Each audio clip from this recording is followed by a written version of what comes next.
Hello everyone, welcome back to the channel Flow with Maths. In this video we will learn how to prove that root 5 is irrational numbers. ठीक है. So यहाँ पे paper में root 5 is irrational और in a same way आपसे पूछा जाता है root 2 is irrational को prove करना irrational नंबर. ठीक है, इरेशनल एंड सेम वे आपसे रूट थ्री का भी पूछा जा सकता है. तो प्रूफ इन तीनों का क्या है, सेम है. और हम इसमें ना कॉन्ट्रडिक्शन मेथड यूज करते हैं. देखो कॉन्ट्रडिक्शन इंग्लिश वर्ड से आपको समझ आ गया, कोई चीज़ अपने आप को गलत बोलना. तो हम क्या करेंगे, कॉन्ट्रडिक्शन मैथ्स में क्या होता है, कई बार अगर डायरेक्ट प्रूफ नहीं होता है तो हम गलत अज्यूम करके चलते हैं. ठीक है, और गलत अज्यूम करके कुछ चलोगे तो आपका रिजल्ट गलत होगा. ठीक है. तो वही इसी मेथड को हम क्या बोलते हैं, कॉन्ट्रडिक्शन मेथड बोलते हैं. सो इसमें क्या है, हमें प्रूफ करना है इरेशनल है तो हम इसको उल्टा प्रूफ कर देते हैं. हम शो कर देते कि शो नहीं, लेट कर लेते कि root 5 is rational number. So let root 5 is, देखो या तो अगर इरेशनल होगा तो रैशनल नहीं होगा, रैशनल होगा तो इरेशनल नहीं होगा. तो हम क्या करेंगे, ऑपोजिट लेके चलते हैं. हम लेट कर लेते root 5 is rational number, root 5 is rational number. अब यहाँ जैसे आपने रैशनल नंबर बोला तो मुझे बताओ रैशनल नंबर दिखता कैसा है.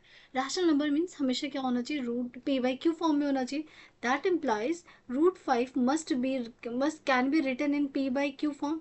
अब यहाँ पे ना पी और क्यू जो आपको ऐसे नादान से दिख रहे हैं कि कुछ भी, यही बहुत इंपॉर्टेंट. अगर आप इस पूरे क्वेश्चन में ये पी और क्यू को समझ गए तो रैशनल का प्रूफ, इरेशनैलिटी का प्रूफ आपको आराम से समझ आ जाएगा. तो कैसे करना है, आप देखो हम हमेशा बोलते हैं ना रैशनल में पी बाई क्यू क्या होना चाहिए, सिंपलेस्ट फॉर्म में होना चाहिए. और क्यू क्या होना चाहिए, नॉन जीरो. तो सबसे पहले q can not be equal to zero, आप ये इन्फॉर्मेशन लिखोगे. और एक ना चीज़ ऐसे ब्रैकेट में लिखोगे, p and q are in simplest form. मतलब ये जो पी बाई क्यू है वो पूरा क्या होना चाहिए, सिंपलेस्ट. यहाँ पे वर्ड लिख देते हैं सिंपलेस्ट फॉर्म. ये मैं इसलिए लिख रही हूँ, एक ही चीज़ लिख लूंगी सो दैट आपको समझने में ना आसानी हो. Simplest form. ओके, अब एक बात बताओ, फॉर एग्जाम्पल मैं आपको देती हूँ 6/9. राइट, क्या ये सिंपलेस्ट फॉर्म में है, नहीं. आप इसको 3 से कैंसिल करोगे, 3 2 सा और 3 3 सा, तो ये आ गया आपके पास 2/3. अब बताओ क्या 2 और 3 में कुछ भी कॉमन है, कॉमन इन द सेंस कोई ऐसा नंबर है जो 2 और 3 दोनों को कट कर रहा हो, जो दोनों को कैंसिल कर रहा हो, ऐसा कोई नंबर नहीं है. That is why I'm saying simplest form. क्यों, जैसे आपने प्योर क्यू को सिंपलेस्ट फॉर्म में किया, कैंसिल आउट किया, इस एक चीज मिल गई, there is no common factor other than 1. तो इसका मतलब है there is no common factor, no common factor, no common factor other than n. Okay, ये इसलिए लिख रही हूँ बिकॉज आगे जाके मैं एक वर्ड लिखने वाली हूँ तो आपको पता होना चाहिए.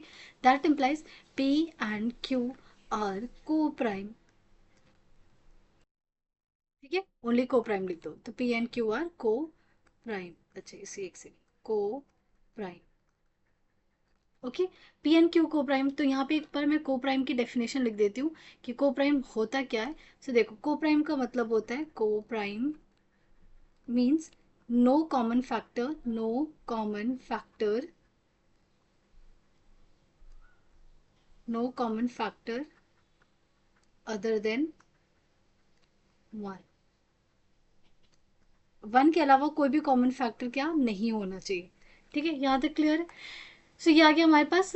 यही इंपॉर्टेंट चीज़ है जो आगे जाके इस पूरे थ्योरम को कॉन्ट्राडिक्ट करने वाले. तो अगर आप एग्जाम में को प्राइम लिखना भूल गए तो आप समझो आपके मार्क्स डिडक्ट होने होंगे, 100% होगा.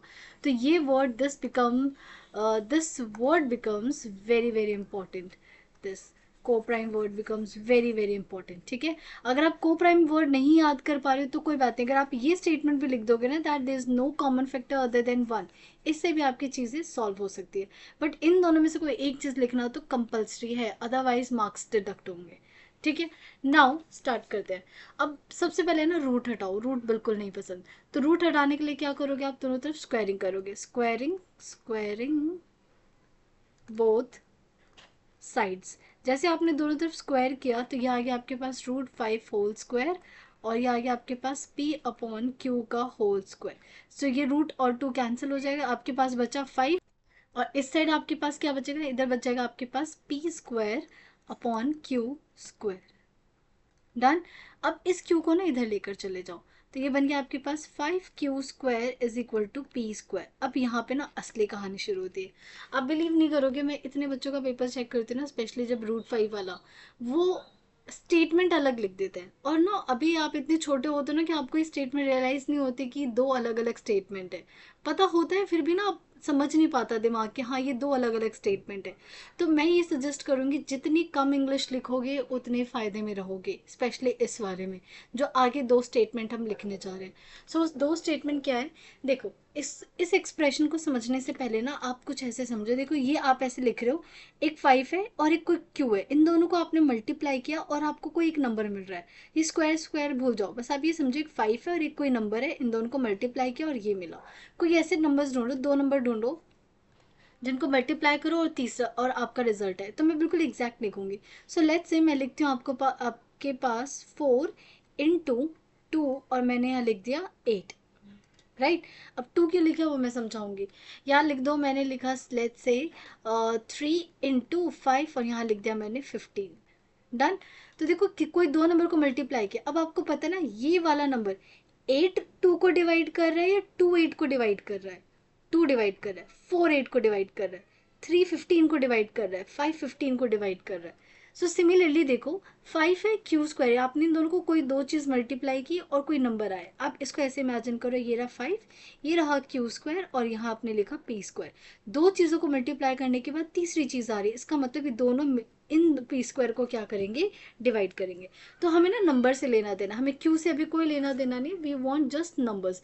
तो आप लिखोगे दैट इम्प्लाइज 5 डिवाइड्स p²। अब क्या होता है ना, बच्चे यहाँ पे अलग अलग इंग्लिश लिखते हैं इसी स्टेटमेंट को आप लिख सकते हो p² इज डिविजिबल बाय 5। ठीक है, बट बच्चे वहाँ उल्टा लिख देते हैं। यहाँ पता है क्या लिख देंगे, p² डिवाइड्स 5।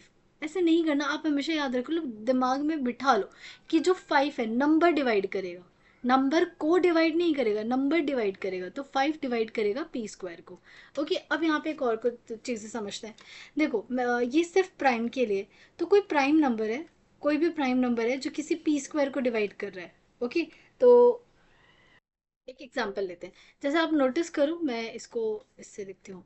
मैं अगर कहती हूँ 2 क्या कर रहा है, डिवाइड कर रहा है, 2 डिवाइड कर रहा है 36 को, कर रहा है ना डिवाइड, और 2 डिवाइड्स 36। अब बताओ 36 को क्या लिख सकते हो, 36 को आप लिख सकते हो 6 का स्क्वायर लिख सकते हो, मीन्स 2 डिवाइड्स 6 का स्क्वायर। सो कि एक बात बताओ, क्या 2 6 को भी डिवाइड कर रहा है, 2 डिवाइड 6, 2 किसको भी डिवाइड कर रहा है, 6 को। एक चीज याद रखना, ये जो है ये तभी एप्लीकेबल है जब ये प्राइम नंबर होना चाहिए। तभी आप क्वेश्चन में देखते हो √2 इज इरेशनल, √5 इज इरेशनल, इस टाइप के क्वेश्चन दिए जाते हैं। डन। अब यहाँ पे ऐसे नोटिस करो कि अगर मैं लिखती हूँ 4 डिवाइड्स 36, ठीक है, मतलब 4 डिवाइड 6 का स्क्वायर। पर क्या 4 6 को डिवाइड कर रहा है, 4 6 को करता है, नहीं करता है। क्यों, क्योंकि ये 4 ना यहाँ प्राइम नंबर नहीं है, इसीलिए। बाकी जो भी मतलब ज़रूरी है। तो ये कब एप्लीकेबल है, ये तब एप्लीकेबल है जब यहाँ पे कौन आएगा, एक प्राइम नंबर आएगा। ठीक है, तो इतना कुछ ध्यान नहीं रखना, कुछ याद नहीं करना, बस मैं आपको समझाने के लिए बता रही हूँ।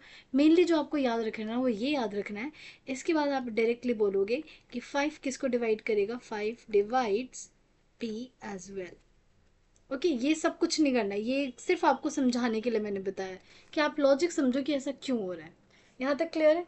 5 divides p² implies 5 divides p, इसको कर लो फर्स्ट। और यहाँ पे एक और चीज़, अगर 5p को डिवाइड कर रहा है इसका मतलब क्या p का फैक्टर 5 बन गया। फॉर एग्जाम्पल आप बोलते हो 2 डिवाइड 6, तो क्या 2 6 का फैक्टर है। आप बोलते हो 4 डिवाइड्स 8, तो क्या 4 8 का फैक्टर है। इसका क्या मतलब है, 5 डिवाइड्स p मीन्स, यहाँ पे एक चीज़ लिख लो आपकी समझदारी के लिए, आपको चीज़ें ताकि याद रहे, that 5 is a factor of p। Okay, क्योंकि आगे हम ये यूज़ करेंगे। अब अगर 5 डिवाइड कर रहा है p को, अब फॉर एग्जाम्पल आप कहते हो 4 डिवाइड्स 8, तो क्या मतलब है कि 4 को किसी नंबर से मल्टीप्लाई करोगे तो 8 आएगा, राइट। अगर मैं ये कहती हूँ, लेट्स से, 1 सेकेंड मैं ये रेज कर देती हूँ। आप ये कहते हो कि 6 डिवाइड्स 48 करता है, तो इसका मतलब 6 कुछ नंबर होगा, किसी कोई नंबर होगा जिसको मल्टीप्लाई करके 48 आएगा। अब तो ये नंबर से तो आप बता सकते हो कि 6 8 ज़ा 48 आता है। इन अ सेम वे आप कह रहे हो 5p को डिवाइड कर रहे हैं, इसका मतलब क्या है, 5 into some number will be equal to what, it will be equal to p होगा। जहाँ पे आपको अब ये बताना है कि ये नंबर क्या होगा, राइट। ये जो नंबर है, मैं यहाँ लिख रही हूँ, ये कोई भी नंबर हो सकता है। जैसे देखो 6, यहाँ पे क्या हो जाएगा 8, 6 इंटू 8, यहाँ पे क्या होगा 4 इंटू 2, तो कोई ना कोई इंटीजर आ रहा है। तो ये जो बॉक्स है इसकी जगह मैं लिखूंगी k। ओके, और क्या लिखोगी, k is an integer, k is an integer, मतलब 5k is equal to p। हो गया। अब आपको ना ये जो मेन इक्वेशन थी, जहाँ हमने अच्छा 1 मार्क नहीं किया, आपको इसको ना 1 मार्क करना है। अब इस 1 में से ना p को हटाना है, मतलब इस p की वैल्यू को कहाँ करोगे, इस 1 में। याद रखना इस वाले इक्वेशन को, या चाहे यहाँ पुट कर दो, कोई फर्क नहीं पड़ता, यहाँ पुट करो या फिर यहाँ पुट करो।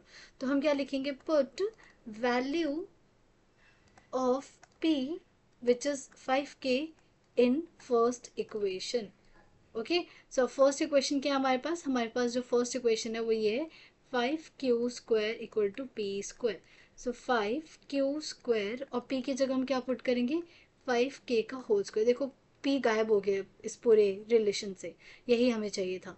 तो 5q² equal to 5 5 25k², cancel करो 5 से 5, तो ये आ गया q² equal to 5 into k²। अब जरा ना इसको इससे रिलेट करो, यहाँ देखो ऐसे ऐसा कुछ बन गया, 5 into some number equal to p²।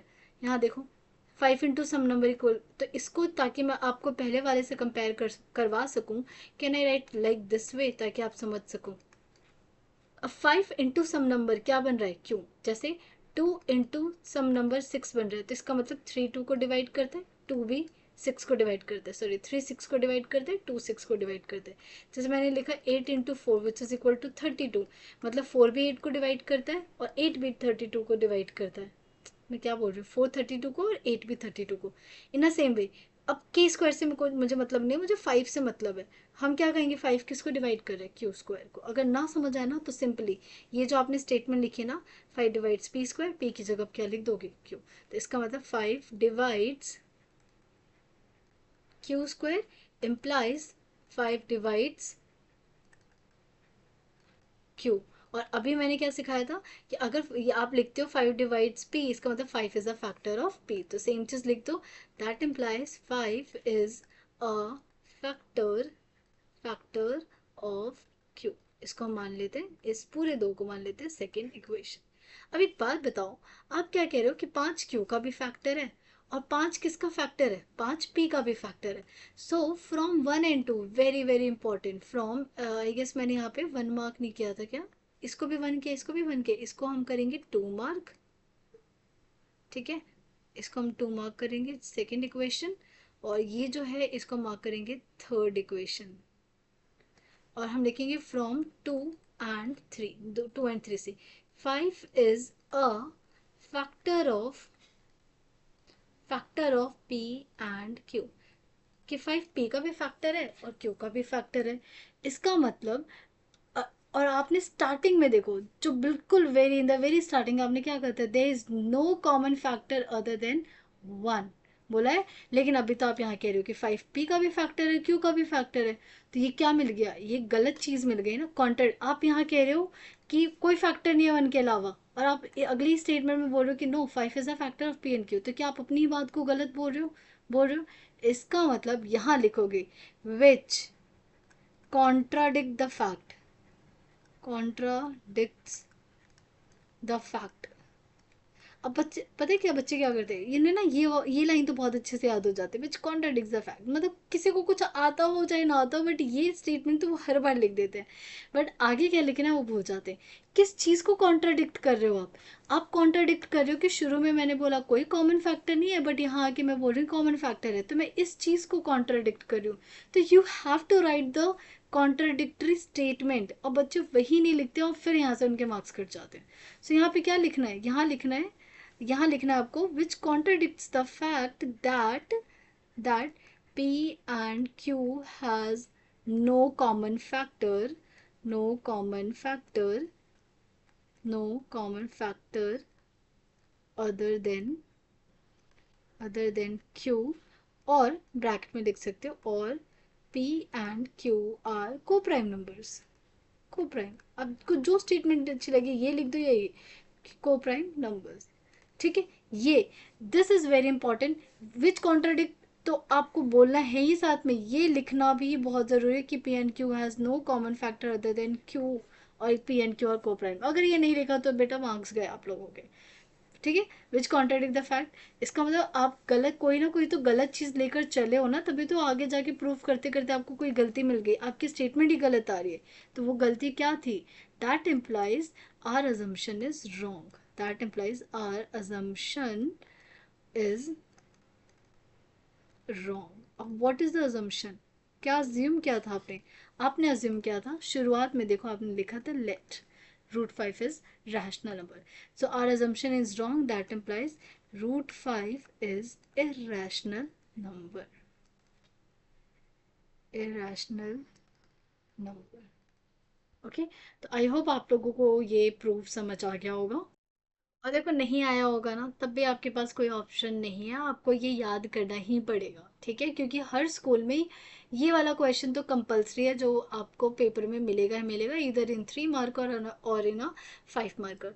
तो you have no option, just learn it. जितना बार बार रीड करोगे स्टेटमेंट को, और देखो लॉजिक के साथ अगर लर्न करोगे तो आपके लिए बेटर है, वरना अगर आप ऐसे रटने पे आ जाओगे ना, तो ये 5 की जगह क्यू बन जाएगा, यहाँ पे 5 की क्यू स्क्वायर डिवाइड्स 5, ये गलती हो जाती है, ठीक है। तो if you are like memorising this proper proof, तो थोड़ा लॉजिक के साथ ही याद करना, ठीक है। नेक्स्ट वीडियो में मैं कोशिश करूंगी root two is the rational proof भी आप लोगों को करवा दूँ, ठीक है। बाकी हम कंटिन्यू करेंगे एंड ऑफ चैप्टर एक्सरसाइज से। Please like share and subscribe अगर वीडियो अच्छी लगी तो, एंड बाय, टेक केयर।